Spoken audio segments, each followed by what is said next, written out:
Hey, everybody. Welcome to another episode of Brains, Bibles, and Beyond, Beyond. where we help everybody count some sheep. All right. And better. And better. Today's episode is exciting. But before we get into that, let's all grab our theological receptacles and let's get started.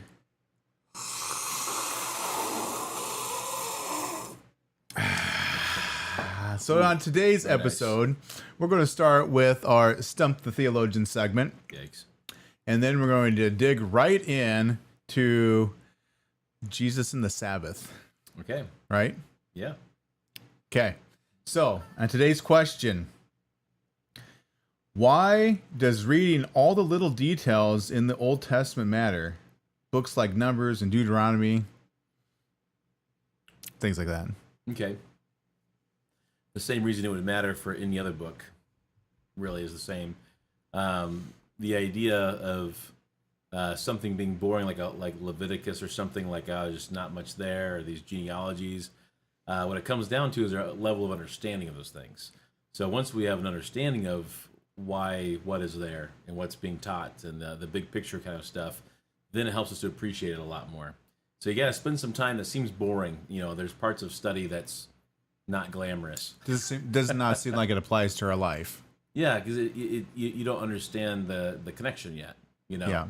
Yeah. So that's when you have to figure out, like, you know, we've done this whole series on Bible study and things, and so you figure out all this information, you're pulling it all together, and then finally one day it might be like a light bulb comes on, you go, oh, this is a huge blessing. I understand how this applies to my life now, da-da-da. Yeah. But you have to do some good study.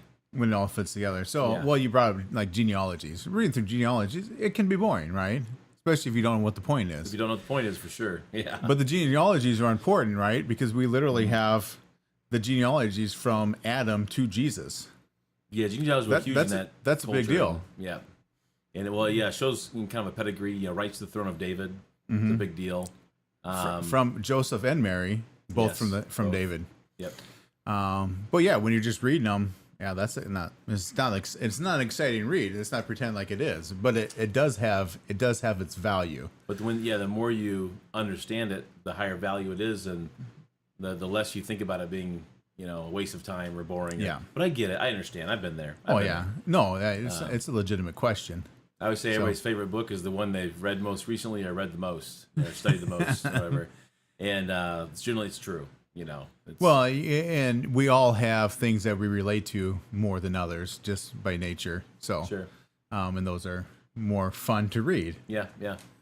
But there is value there. So, okay. I think makes sense. Push through, look at the bigger picture. I'm not sure we're gonna say this is a stump. So this probably was a legitimate answer. Yeah, so obviously there's sense. more we could get into on that, and we could really dig into more details if you'd like on it and explain specific ones. But sure. Yep. But bottom line is, God put it in His Word for a reason, and even if we don't understand the reason, or maybe it's not exciting to read, doesn't mean it didn't have a reason. And sometimes you have to trust God that He has a plan and He has a reason, and it all does fit together. Mm-hmm. And at some point, hopefully, it will make sense to us as we study God's Word. So. Yep. All right. We'll get there. So, moving on. What do we got, Joel? Okay, so exciting question here for you. Did Jesus break the Sabbath? No. I'm going to say no. Okay. Because Jesus didn't sin. Well, I think when someone says something like that to me, I think to myself, what's the issue here? God can do whatever He wants. God's above everything. Of course, God does not sin. You're right. So that must be true. Interesting. So how do you make that fit all together? There's definitely some accusations being brought to Jesus several times. Oh yeah. I think it's something like seven distinct times, basically, about him doing something on the Sabbath that he should not have been doing. Apparently, Well, allegedly should not have been doing. Allegedly, yeah. Some of those, I think he should have been doing. Well, we're gonna hop through, and apparently Jesus agrees with me. So we're gonna walk through it so that we can help everyone to learn, Okay. through each of these events. They're kind of fun too. Did Jesus break the Sabbath? Yes. Yeah. We're going to look at each of the Sabbath breaking events. Yes, we are going to look at it. Okay. I say, no, he did not break the Sabbath. That's what I said. But we're going to go through it carefully and make sure we do a good job with the text here. So, okay. Well, first off, it is a big issue because God's plan was for Jesus to be born under the law. So you have like Galatians 4, 4, and 5. Okay, so that's just a quick snippet. It says, but when the fullness of time had come, God sent forth his son, born of woman, born under the law, to redeem those who are under the law, so that we might receive adoption as sons.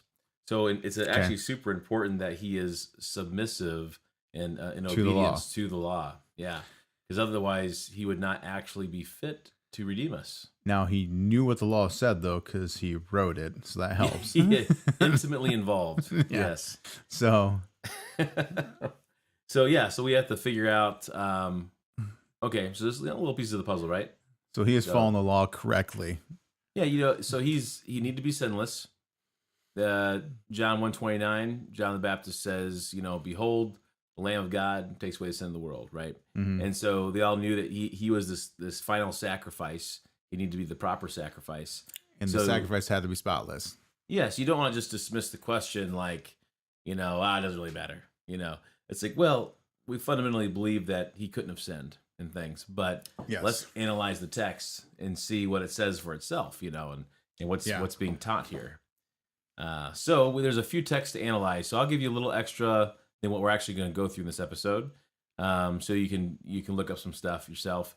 The one that's, the big work one is plucking grain on the Sabbath, And so we're going to go through Matthew 12, 1 through 8. That'll be the first one we go through, Matthew 12, 1 through 8. But then they probably walked too long that day too. They probably did a lot of walking. That's all they did. And so it's like, didn't they have like how many steps you could walk on a Sabbath? Figured out like, there's the Sabbath day's journey. If you walked too many, if you took too many steps on the Sabbath, that was work. It was supposed to be, however many, the distance it needed to be for the person farthest away from the Ark of the Covenant when like Israel's wandering to be able to get to the Ark and back. Like however long that is, that became a Sabbath day's journey. So it's not like the full journey you could do in a day. It was, you guess you have to go that far to be able to worship and go back home. Yeah. And so then that must be an okay distance. That was the thinking. Yeah. So which makes sense. I mean, how they came up with it. Makes sense. Yes. Not exactly scriptural command there, but that's what happened. So, but those, this is the thing. A lot of the traditions they came up with, they had like practical application reasons why they came up with a lot of them. There's always a reason, whether it's a good one or not. There's always a reason. There was like, okay, if we're not supposed to, work on the Sabbath, well, what's work? Well, you do too much exercise, that's work. So how many steps can you walk and it not be work? Well, we're commanded to go worship, so we got to be able to go at least that far. It makes sense. Yeah, we got to figure out what work is. We I might remember to deal with that later. Okay. I think I have a note. I'm not sure to deal with that, but I remind me of it Sabbath. if I don't. Did Jesus break the Sabbath? Okay, so the parallel passage, the plucking grain on the Sabbath, Matthew 12, 1 through 8, we're going to go through the parallel. Okay. Mark 2, 23 through 28, and then Luke 6, 1 through 5. But we're just going to go through Matthew 12. Okay. Then the other ones after that, we're going to go through most of these, but it's all about healing on the Sabbath then after that. And so the man with the withered hand, and then the bent over woman, she was not straight, she was crooked, bent over. Man with dropsy, and I'll explain what dropsy is. You might know a little bit more about it by a different name. The paralytic or invalid or whatever other word, at Bethesda. And then the man born blind. Now, the man born blind, it's a whole John chapter 9. So we're going to skip going through all that. And maybe I'll just give a couple highlights from it. Okay. But, and then there's another one that I didn't have in this list here that I almost forgot about, which would have been so disappointing. One of my favorites. It's in John 7. But we're going to get to that toward the end. I'm going to save the best for last. All right. In my opinion. Okay. So Matthew 12, here we are. Start right in verse 1. At that time, Jesus went through the grain fields on the Sabbath. His disciples were hungry, and they began to pluck heads of grain and to eat. Scandal! Yes. Video evidence. Here it is. posting on all sorts of social media, the Pharisees, verse 2, but when the Pharisees saw it, that means they were watching, they were waiting. They look hungry, but they're going to eat. But when the Pharisees saw it, they said to him, "Look, your disciples are doing what is not lawful to do on the Sabbath." So the big deal there is that Jesus, being a good rabbi, should discipline his disciples for disobeying. This would be a public thing. So now like his honor's on the line and stuff. And, it's a big deal. And, so is it sin? Is it not? If you're saying it's okay, then according to them, then you have broken the law. And then if you say it's not okay, then you also are a bad rabbi for your disciples all doing this so blatantly. Breaking the law. So either way, like you're just bad. That was in their minds. They set him up. Yeah. That's back to the whole like tearing him down, his honor down. Yeah. Right. That's what they're trying to accomplish here. So there's so I guess first off, we should go to the actual law. So there's one about vineyards as well, but that's in Exodus 12:16. But the one that we would look at is Deuteronomy 23:24 and 25. It says, if you go into your neighbor's vineyard, maybe that's the vineyard one. No, yeah, that one's both. Never mind. If you go into your neighbor's vineyard, you may eat your fill of grapes, as many as you wish, but you shall not put any in your bag. If you go into your neighbor's standing grain, you may pluck the ears with your hand, but you shall not put a sickle to your neighbor's standing grain. Sure. If you're just walking down the road and you got the munchies, you grab a little bit. Sure. So you just don't. Basically, the idea is you don't keep for later. You're not going there to harvest his field. Right. You're getting a snack. Just getting your food in your belly. Yeah. Yeah, that's all you're doing. So then we have verse 3 here of Matthew 12. He said to them, so Jesus says to these Pharisees, "Have you not read?" That's a big slap in the face. Just saying that, because these guys have all like memorized at least the Torah, but most of the Old Testament, if not all of it. And so, have you not read what David did when he was hungry, and those who were with him? How he entered the house of God and ate the bread of the presence, which it was not lawful. They were like, for real though, which was not lawful for him to eat, nor for those who were with him, but only for the priests. So that's one of their big heroes, King David.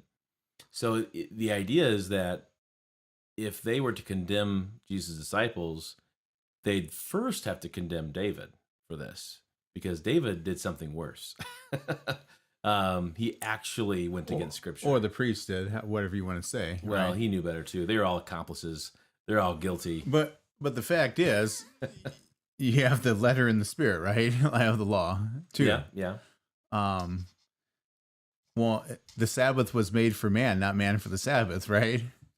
But eating lunch is not against the law. I mean, they weren't working. They were they're snacking as they're walking down the field. David showed up starving to death.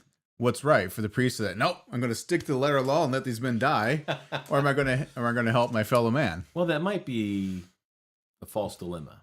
That might be not the only two options. But could Jesus have broken the letter of the law for the sake of the spirit of the law?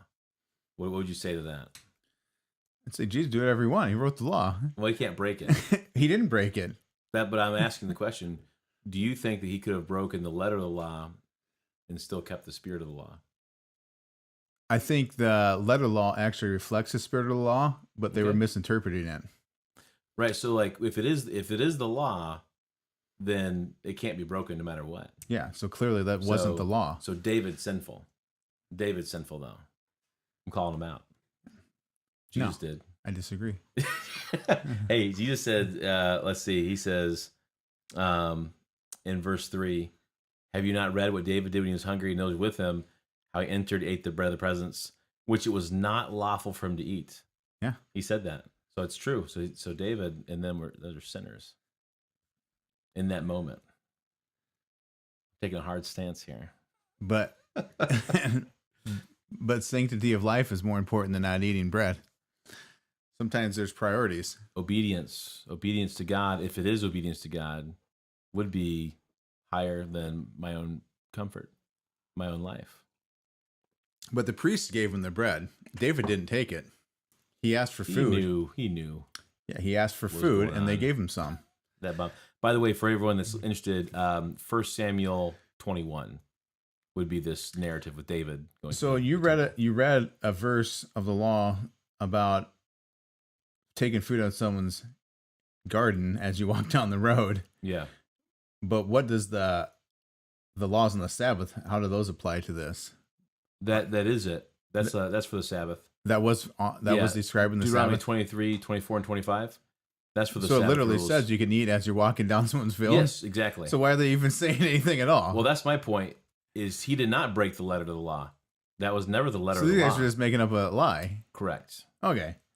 That's the idea. That's fair. So in other words, I just want to make sure we're of the same mind of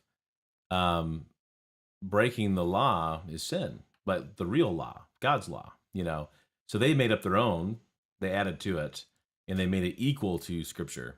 That's like the biggest no-no. That's a big problem. Like I can put rules in my own life to help me to honor God better, but Sure. I can't just then take those same rules and say, now all of you must obey this or you're sinners, And that's basically what was going on. And we do that a lot. Yeah, sometimes, subconsciously, you just don't really think about it. It's always best, why do I do or don't do anything? It's got to be centered in Scripture. You're not as good of a Christian as me because I've put myself under more self-imposed laws than you. Right. And And then we judge each other about it. All right, so then let's continue on with Matthew 12. So then we'll pick it back up here in verse 5.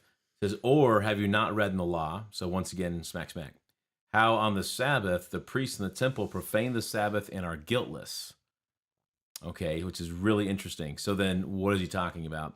So you may remember Matthew's very Jewish centered. Yes. So he doesn't explain a lot of different things. His audience knows a lot of these things. He wrote this to the Jews. Yeah, and sometimes you we all assume things.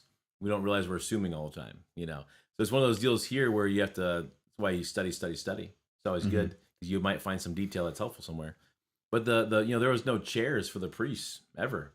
They were always, that was their biggest work day, the Sabbath, because they're the ones having to run all the sacrifices and everything for everybody, doing all the cleaning up, setting up, tearing down. The entire day they were on their feet working like dogs, basically, these priests, that's the idea. Yet they're guiltless for it. And so then that makes them all of a sudden, it's like that hits them in their heads, real time. It's like all of a sudden they realize, oh, like we forgot about the priests. Like there's, how does this all fit together now? I don't understand. See, God's law is actually very, what do you call it? What's the word I'm looking for? There's no contradictions or anything. It's very fluid. It all works together. Okay. Whereas, throw man's law in there and things get a bit more fuzzy, So his it actually does make sense that the priest can do this. And it does make sense for other things too. We're going to cover here as we go through more Sabbath blunders. Okay. But maybe that's to be the title, or Blunders of the Sabbath. I don't know. But speaking of the Pharisees, anyways. So yeah, it's kind of interesting because now they condemn all the priests too because they're working. They're working on the Sabbath. So you're worried about them just filling their bellies. What about this whole team of priests? Not just working, but working harder than any other day on the Sabbath. And yet they're okay. You got to figure that one out, That was really cool. So then in verse 6, he says, I tell you something greater than the temple is here. Of course, he's referring to himself. Yeah. Right? And he says, and if you had known what this means, I desire mercy and not sacrifice. He's quoting Hosea 6:6. And so that's basically the gist. If you go to the context, I think you'll appreciate the words a bit more, but that's the big point that he communicated there. He quotes that verse, I think it's either 2 or 3 times. It might be 3 times that's recorded in Scripture. Okay. He quotes that verse to the Pharisees. He's like, figure it out, guys. Figure it out, guys. He's trying to get them to figure it out. Read Hosea. Like, that's where it's from. You think about the picture there of Israel being, the lady of the night. Yeah. And then going back to the market. And then Hosea even buying her back still at the clearance price because this is just coded language here, keeping it pretty general, but yeah, and so it's showing you kind of this really sad situation there, and it's like, yeah, God still takes you back, and this is what you're doing, and so he's trying to remind them that hey, God desires mercy, and we've mentioned this before too. How that's his big thing, loves giving mercy. He's not sacrifice. The sacrifice is good when you have the right faith, the right hearts, all that sort of thing. But that's why he says, above all, mercy. I like that. So he said, and you would not have condemned the guiltless, his disciples. For the Son of Man is Lord of the Sabbath. Now, it's interesting there is he's also quoting scripture. That's what's quoted in Hosea 2. I think it's Psalm 108 or Psalm 8. Maybe it's just Psalm 8. I think it's Psalm 8. And so I do believe the original context there is Son of Man being us, like God's given us dominion over the earth, over the Sabbath, over all those sort of things. But then Jesus is like the ultimate Son of Man, who is the ultimate fulfillment of all those things. Okay. So just to throw that out there. And yeah, that's Psalm 8. Yeah, quoted in Hebrews 2. So it's applied to Jesus there as well. But okay, anyways. Off on so many rabbit trails here. But that's Matthew 12. Okay, so the law being investigated is found in Deuteronomy 23, 24, and 25. So we see it's actually okay. They're allowed to pick and eat, but just no storage. The Sabbath was designed for us to rest, or you could say trust, in God as a refreshing, enjoyable time. So, of course, the Pharisees couldn't condemn the disciples without first condemning King David and all the priests. Or was their sin not washing their hands when they ate? Oh, that's another one, but that's not a Sabbath day thing.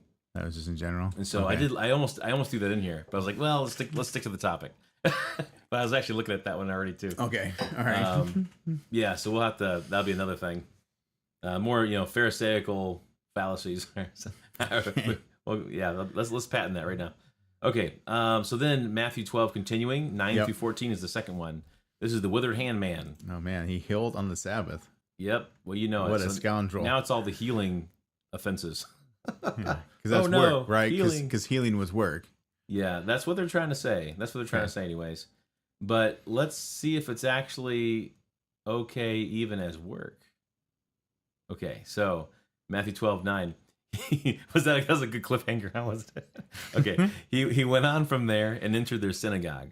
So he's just like same day, same, he's still on the... They were on the way to the synagogue. Yep. On the Sabbath. They're just... The guys are... This is like the police pulling you over on your way to church. Have you ever had to like go to the gas station and get some food? For going the speed limit.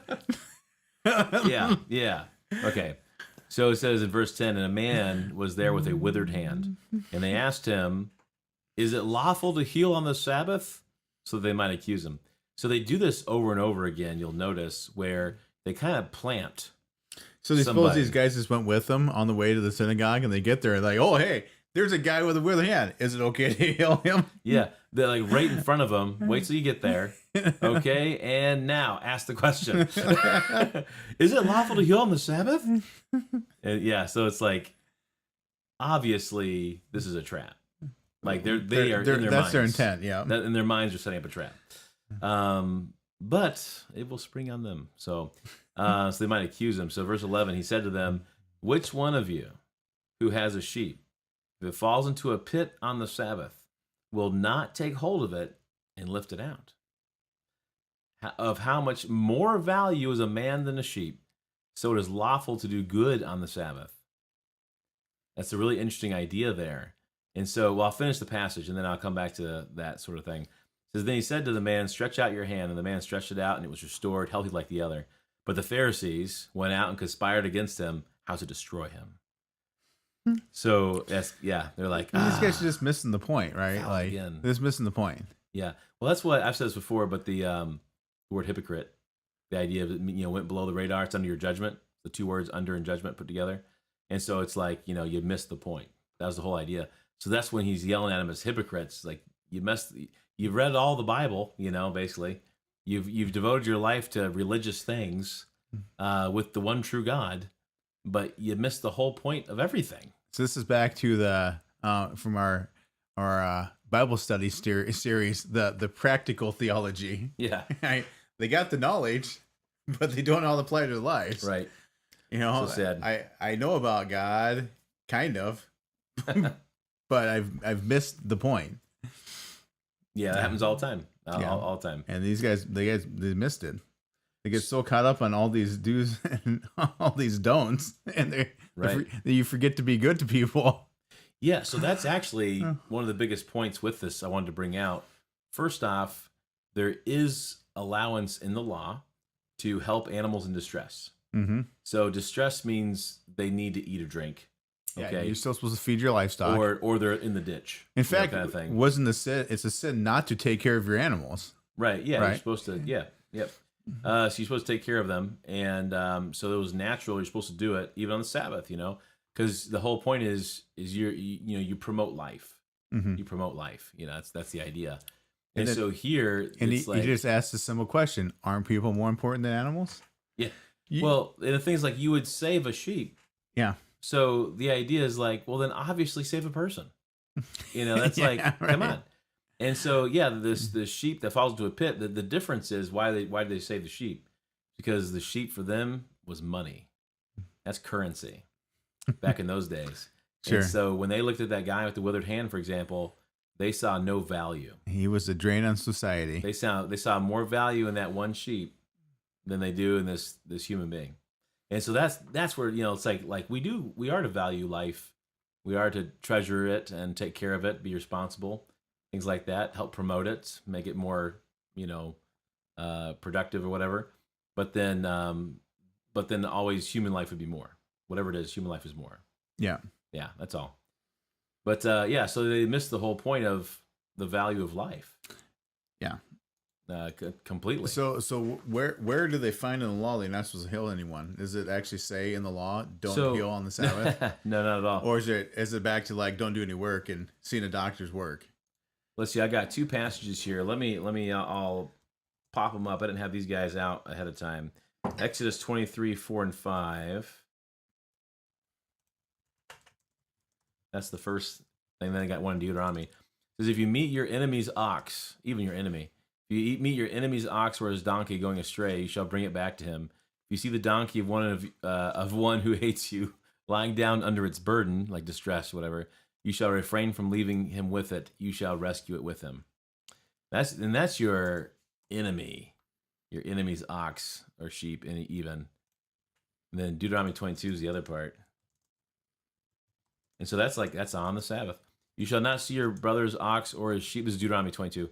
You shall not see your brother's ox or his sheep going astray and ignore them. You shall take them back to your brother. If he does not live near you and you do not know who he is, you shall bring it home to your house, and it shall stay with you until your brother seeks it. Then you shall restore it to him. And you shall do the same with his donkey or with his garment or with any lost thing of your brothers, which it goes on.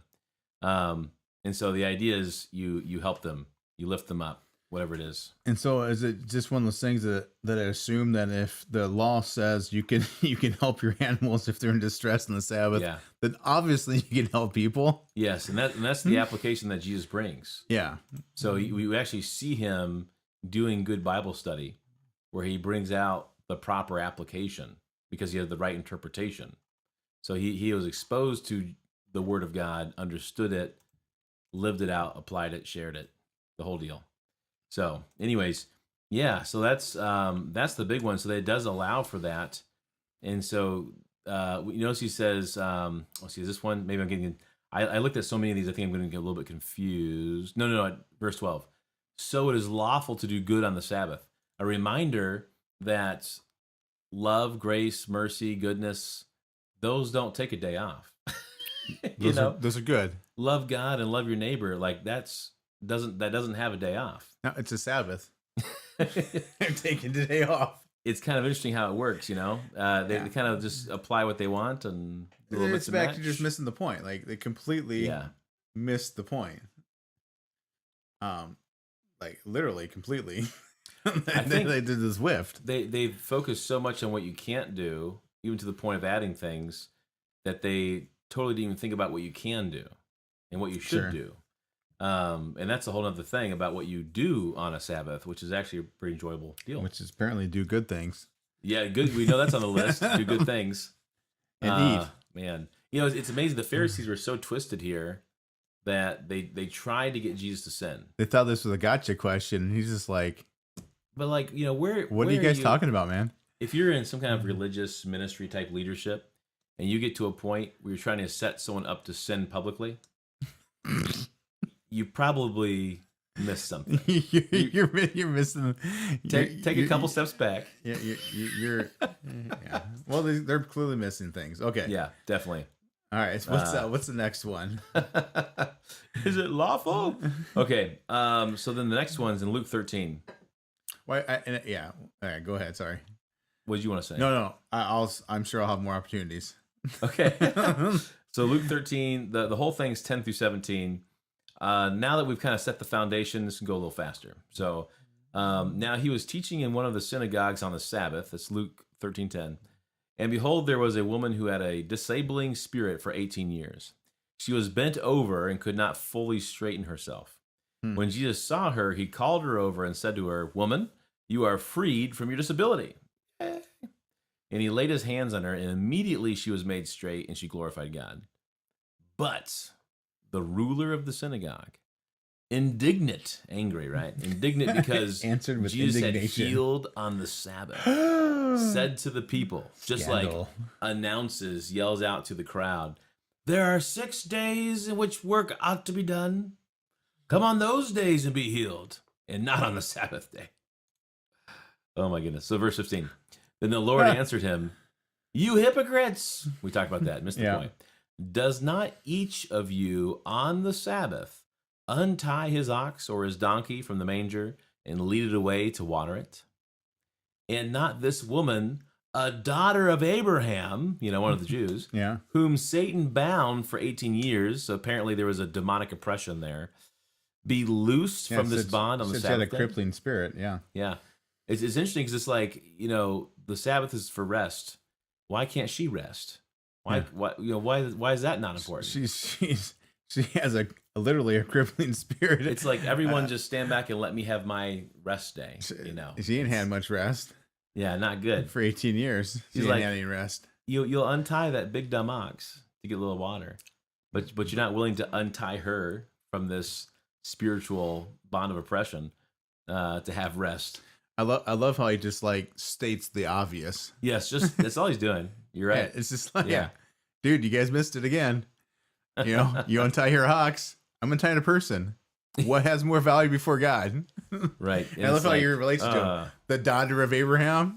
Yeah, right? It's pretty blunt. It's not even like it's a Pharisee guy. I mean, not a Pharisee, but one of those scoundrel Romans or something. The dogs, Gentile dogs. Yeah. I mean, So- this is one of you guys. Then verse 17 wraps up like this way, and he said these things, as he said these things, all his adversaries were put to shame, and all the people rejoiced at all the glorious things that were done by him. They just all had to shut up and either leave or just stand there, with a So they mean tried face. to put him to shame, but instead they were put to shame. So it's a pretty straightforward teaching, the one with the crooked back. Okay. If you are willing to help an animal, why not a person, right? Above all, a Jew even. That's very much in their context there. They did not consider the necessity for this lady to rest on the Sabbath. So we learn different things about the Sabbath actually as you go through this, and it's a lot of correcting teaching. And so we see the value of human life and stuff, and how it's meant to be a blessing to people, and relationships are important, people are important, and it's not just focused on my personal rest and enjoyment, but you're concerned about other people. Are they resting? Are they enjoying life? Is life good? Kind of a thing. So we really missed the point. We got to come back to that sort of idea of valuing people, and it's not about what can you do for me. Then Luke 14 is another one, and this is the man with dropsy. So that's that. I'm afraid I'm mispronouncing this, but the edema, edema. It's that thing I've known about it before, where there's something basically in your body. It's a swelling, and so there's like water just kind of sitting there. So the Greek word's kind of interesting, but it just basically means like water showed up and stayed. Basically, that's my dumb version of it. So there's some kind of like water is sitting there. It could be anywhere in the body. So who knows? This got a swelling problem. So, some kind of it seems to be a big deal, whatever it is. Even could be on the brain. Who knows? Water in the brain. Okay. And that's a whole other level of importance. So Luke 14 says, one Sabbath when he went to dine at the house of a ruler of the Pharisees. What verse is this? Sorry, Luke 14 verse 1. That's where I'm starting at. Luke Okay, 14. yeah. One Sabbath when he went to dine at the house of a ruler of the Pharisees, they were watching him carefully. Normal. And Yeah. behold, there was a man before him who had dropsy. And Jesus responded to the lawyers and Pharisees saying, "Is it lawful to heal on the Sabbath or not?" So it's so funny how Jesus cut him to the chase this time. And he's going to ask the question. He didn't wait. Hey, is it lawful to heal or not? Because here's another setup. Behold, there was a man before him. With the banqueting, everyone had assigned seating. Yeah. This was so orchestrated, it's crazy. You can't get around it, how they did this. And so Jesus just goes, is it lawful to heal on the Sabbath or not? Like, figure it out, guys. But they remained silent. Verse 4. Then he took him and healed him and sent him away. And he said to them, which of you, having a son or an ox that has fallen to a well on a Sabbath day, will not immediately pull him out? And they could not reply to these things. His answer every time is like, hey, you can't stick your ox, right? Like, every one of these cases. Crazy. Simple. This idea that they put people or animals above people, this happens today. Oh, yeah. It definitely does. Yeah, there are people that get way more uptight about killing a puppy than killing babies. It's true. Yep. You're a Pharisee if that's what you believe. That. There's, of course, more protective rights for certain animal offspring than our own. Yeah. So, and dropsy is a swelling of a body cavity or extremity due to internal fluid buildup. That's exactly what you said. Dropsy or edema. Edema. Is probably the more common word. So, yeah, whatever reason that causes it, it's just if your leg swells up, that's dropsy. That can be extremely painful. Yeah, I would have been in the hospital for a couple weeks with dropsy. I guess a couple years ago. That was rough. Doesn't sound good. I had some causes of the dropsy, but basically my leg was 3 times the size it should have been, and that hurt. All right, I'll tell you what. For time's sake, I'm just gonna do one more. So, okay. So the one I'm gonna tell you what I'm skipping. John 5:2-18. That's the paralytic or invalid, whatever you want to say, the person with a disability. That's John 5:2-18. So he picks up his bed, rises and walks. Hey, what are you doing? So you can kind of talk about like what work is necessarily. Because you're not supposed to carry a bed. Yeah, kind of. I mean, so it's one of those things. Once again, supposedly, that's not, right? Yeah, it's not actually like really there. But the idea is God just healed him. Yeah, and he's and literally told him go do this thing. And so, yeah, that's an interesting one to walk through. Then there's all of John 9, which is the man that was blind from birth, the man born blind. Yeah. And it's just really cool to even see like the progression of his belief, where he's a man, he's a prophet, he's counted as a disciple of his, and then he's the Son of Man and worshipped him, at the end. And so it's really neat how to just see Jesus like defend. It's like him from the bullies. The longer he thinks about it, the more he's like. When it was all the Pharisees questioning him and stuff, and he's like learning more and figuring it all out. Yeah. He's like, you guys want to be one of the disciples too, huh? He starts putting it all together, and he's like, oh, wait a minute, I think I know who this guy is. This actually makes sense. Okay, so we're gonna jump to John 7. Okay, and it's the one that you mentioned that I said like, oh yeah, I kind of had to throw it in. I almost missed that one. But yeah, so John 7, we'll just nice to have some value. You have lots of value to me. We'll start in John 7:19. I mean, you're in a big conversation, and so you got to cut off something somewhere. Yeah. So it's just how it is. But John 7:19-24 is what I'm aiming for here, and it says, oh wait, what verse did I just say? I just said it. It says 7:19. 19. Okay. Has not Moses given you the law? Yet none of you keeps the law. Why do you seek to kill me? The crowd answered. Because it's like more and more crowd coming back and forth. And you got a demon. You have a demon. Who is seeking to kill you? I love that. That's a response. Just, yeah. Why do you seek to kill me? You have a demon. I was like, okay, Barney, calm down. Okay, so Jesus answered them, I did one work and you all marvel at it. So he's talking about healing on the Sabbath. Yeah. Okay. I did one work and you all marvel at it. Jaws hitting the floor. Moses gave you circumcision. And then a quick note here from our author. Not that it is from Moses, but from the fathers, because it really started with Abraham. Yeah. But it was part of the law with Moses. That's the idea. Yeah, he wrote it in the law. So he goes, Moses gave you circumcision and you circumcise a man on the Sabbath. Because what day does the baby boy have to be circumcised? The Remember? 8th day. 8th day, right. And Because so the it's, 8th day falls on Sabbath. Which yeah. law do you follow? Right. What do you do? And that's some of the points that Jesus is bringing up. Some things are more important.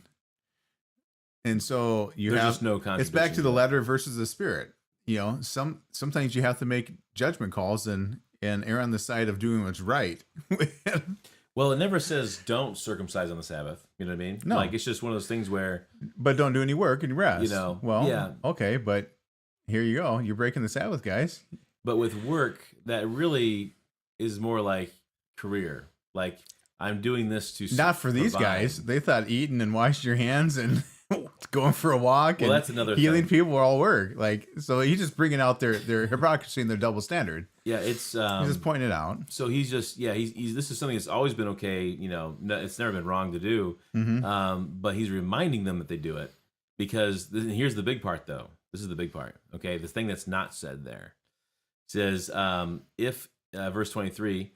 If on the Sabbath a man receives circumcision so that the law of Moses may not be broken, are you angry with me because on the Sabbath I made a man's whole body well? So the idea is that they had to practice first aid. They had to do some healing because of the circumcision. Sure. And so he goes, you actually say it's good and you're not breaking the law to heal a little part of a person. I just healed the entire body of a person.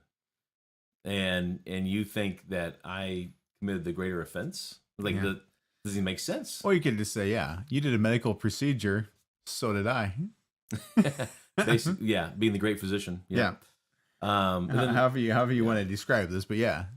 Yeah, so I love that one because it's so witty. It's so just... I love how he just turns like he uses the same exact topic and turns it on its head 100% of the time, every single time. It's like, it doesn't matter what right to the ammunition chase, and it just points out the double standard that they have. Here's actually the obvious thing. And then, so I think like a lot of those challenges, Jesus entertained it because he was gaining followers through it. Because then it had everyone's attention and they're listening. They're like, yeah, that makes sense. Is like the word of God. That's right. That makes so much sense now. Yeah, that makes sense. Yeah. So wonderful thing there. Do not judge according to appearance, but judge with righteous judgment. So verse 24 there. Yeah. So John 7, and which is really cool because it's like, hey, look, you know, you have to judge with truth. Essentially, this is the only way a good judgment happens. Is that, you know, truth and morality, right? So in their purest forms, that would be the best judge. And so here they were judging by their own, you know, situation they made up themselves. And so they're not looking at the heart of the issue, the importance of the issue, nothing. It's just the pure surface level. Here's our black and white thing we made up, and you broke it. No questions. You're just wrong. You know, and it's like, come on, guys. And just with one simple question, they're all like, you got us again. I hate you. Yeah. We're going to figure out how to kill you. Yeah. So many times they ran off to do that. That was like their next favorite hobby. Yeah. No, plotting his death. They spend the rest of the time after he makes him look foolish trying to figure out how to kill him. Crazy stuff. All right. So wrapping up, just clear and obvious. Did Jesus break the Sabbath? I'd have to go with a no hard pass on this one. Okay. Yeah, he did not. And he didn't break the letter of the law even. Like, correct. Every one of their accusations, I don't think you can even find in the law. Yeah. Like, they were just making these laws up. Yep. It's always important when someone says something, like when they're accusing God of something, whatever. I said, you know, can you show me where that's at?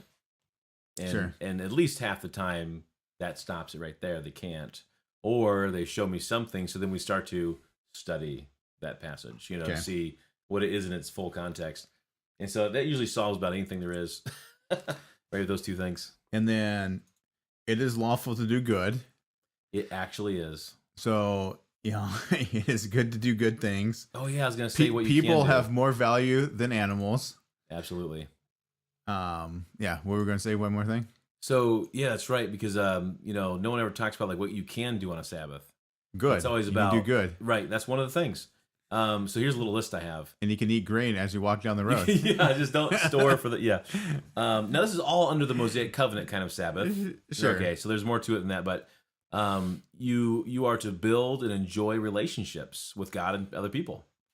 So that means, with building a relationship with God and things, you're gonna spend time in the Word, you're gonna pray, you're gonna do so as a family, perhaps even, just adoring Him. You can enjoy creation, love people. It's a very general reference, like do good and the relationship stuff, but just in general, just love people. Be merciful and gracious to life, just in general, life. Worship and glorify our Creator. It's like a lot of that's kind of repetitive, a lot of overlap, but just kind of gets a point across.